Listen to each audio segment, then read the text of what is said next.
eto na naman nga, magbubukas tayo ng free sample galing sa whoozy.ph. Ang free sample na binigay nila sa akin ay isang portable mini fan. At ang kulay na pinili ko ay color pink. At iyan nga ay 5,000 mAh.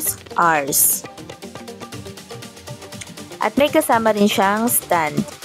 Tapos may kasama ring charging cable at lace.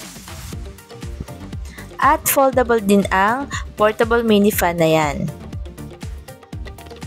At ang speed niyan ay hanggang 6, kaya malakas talaga din ang hangin niyan. Nung tinesting ko yan, talagang malamig yung pinakahangin niya tapos malakas. So ayan, nung tinesting ko na nga dyan, okay, nakita naman na malakas talaga ang buga ng hangin niyan. At kung interesado kayo sa portable mini fan na yan, ilalagay ko ang link kung saan mabibili sa description box at sa comment. Salamat!